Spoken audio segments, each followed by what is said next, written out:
नमस्कार, जय हिंद। आज हम इस वीडियो में पश्चिम बंगाल के बारे में एक बहुत ही महत्वपूर्ण घटनाक्रम देखने वाले हैं। 3 बड़े घटनाक्रम हुए हैं। ये तीनों ही सीधे तौर पर हमारी नेशनल सिक्योरिटी को प्रभावित करने वाले मुद्दे हैं।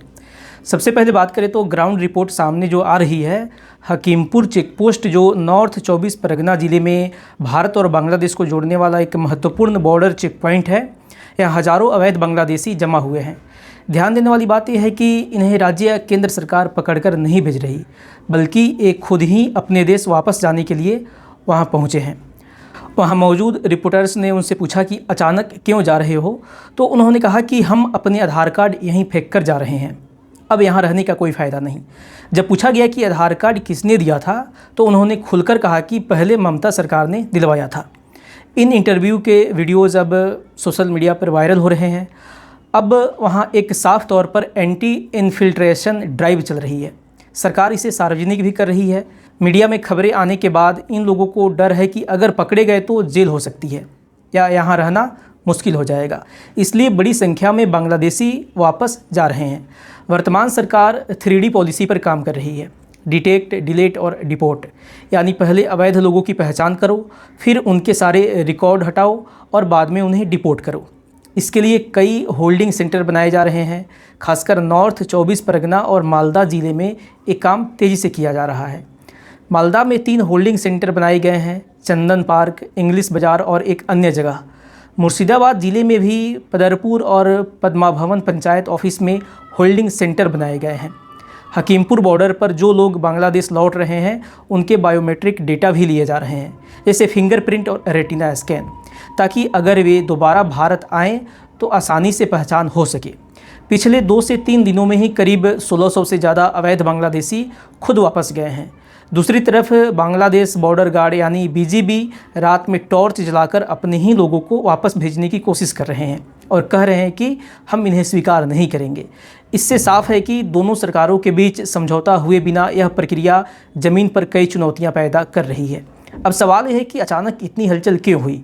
इसकी सबसे बड़ी वजह है स्पेशल इंसेंटिव रिवीजन यानी SIR। यह प्रक्रिया वोटर लिस्ट सुधारने के लिए की जाती है, जैसे मृत लोगों के नाम हटाना, एक ही व्यक्ति के 2 जगह वोट हटाना या गलत एंट्री हटाना। पश्चिम बंगाल में इस प्रक्रिया के दौरान सिर्फ कुछ इलाकों से ही करीब 27 लाख नाम वोटर लिस्ट से हटाए गए हैं। अब इस पर राजनीति शुरू हो गई। तमिलनाडु में SIR शांतिपूर्वक पूरा हुआ। वहाँ किसी ने चुनाव हारने का दोष SIR पर नहीं डाला। असम या दूसरे राज्यों में भी ऐसा विवाद नहीं हुआ। लेकिन पश्चिम बंगाल में SIR का जमकर विरोध हुआ और इसे चुनाव हारने की वजह बताने की कोशिश की गई। लेकिन असलियत यह है कि जहाँ जहाँ SIR ज़्यादा प्रभावी हुआ और फर्जी वोटर हटाए गए, वहाँ TMC ने ही अच्छा प्रदर्शन किया। BJP दूसरे नंबर पर रही। इसके खिलाफ सुप्रीम कोर्ट में केस भी किया गया। कहा गया कि SIR संविधान के वोट देने के अधिकार के खिलाफ है, लेकिन सुप्रीम कोर्ट ने फैसला दिया कि SIR पूरी तरह संवैधानिक प्रक्रिया है और चुनाव आयोग को इसका अधिकार है। फैसले के बाद बड़ी संख्या में लोग वापस जाने लगे। BJP सरकार ने खुलकर कहा था कि वह अवैध घुसपैठियों को बाहर निकालेगी। होल्डिंग सेंटर बनाना, सुप्रीम कोर्ट का फैसला और सरकारी कार्रवाई, इन सब के कारण लाखों बांग्लादेशियों में डर पैदा हुआ है। अब हालात ये है कि वे खुद ही वापस जा रहे हैं, लेकिन बांग्लादेश कई जगह उन्हें वापस लेने से मना कर रहा है। BSF और स्थानीय प्रशासन इस मुद्दे पर बातचीत कर रहे हैं। अब एक बड़ा सवाल उठता है, इन लोगों को आधार कार्ड, राशन कार्ड और सरकारी योजनाओं का लाभ कैसे मिला। आधार कार्ड केंद्र सरकार जारी करती है, राशन कार्ड राज्य सरकार देती है। अगर किसी के पास आधार कार्ड और राशन कार्ड है तो वह पैन कार्ड ले सकता है, बैंक अकाउंट खोल सकता है, मोबाइल सिम खरीद सकता है और आखिर में पासपोर्ट तक बनवा सकता है। यानी सिस्टम में कहीं न कहीं भारी भ्रष्टाचार हुआ है। अब सरकार अन्नपूर्णा योजना शुरू कर रही है। इसमें हर महिला को हर महीने 3000 रुपये देने का वादा किया गया था, लेकिन इसमें एक बड़ा नियम जोड़ा गया है। जिन 30 लाख लोगों के नाम SIR में हटाए गए हैं, उन्हें यह पैसा नहीं मिलेगा। मतलब अगर आपका नाम वोटर लिस्ट में नहीं है तो आप सरकारी योजनाओं के पात्र नहीं माने जाएंगे। सरकार का मानना है कि अवैध लोग मुख्य रूप से आर्थिक लाभ और सरकारी सब्सिडी के लिए आते हैं। अगर सब्सिडी बंद कर दी जाए तो उनके यहाँ रहने का कारण खत्म हो जाएगा। अब आगे जनगणना और NRC आने वाला है। सरकार का मानना है कि SIR भविष्य में NRC का आधार बन सकता है।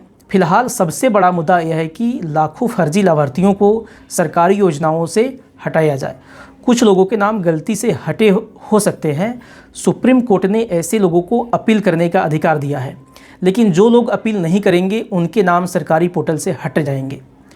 राज्य सरकार के नेता शुभेंदु अधिकारी ने कहा है कि सिर्फ राष्ट्रवादी भारतीय महिलाओं को ही इस योजना का लाभ मिलेगा। यह पैसा डीबीटी यानी सीधे बैंक के खाते में भेजा जाएगा। अब एसआईआर को सरकारी योजनाओं से जोड़ दिया गया है, इसलिए इसे बहुत बड़ा कदम माना जा रहा है।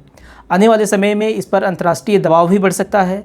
एक और बड़ा मुद्दा है भारत बांग्लादेश गंगा जल समझौता, जो दिसंबर में ख़त्म हो रहा है। बांग्लादेश चाहता है कि इसे फिर से बढ़ाया जाए। भारत की तरफ से साफ कहा गया है कि अगर बांग्लादेश अपने अवैध नागरिकों को वापस लेने की गारंटी देगा तभी आगे बातचीत होगी।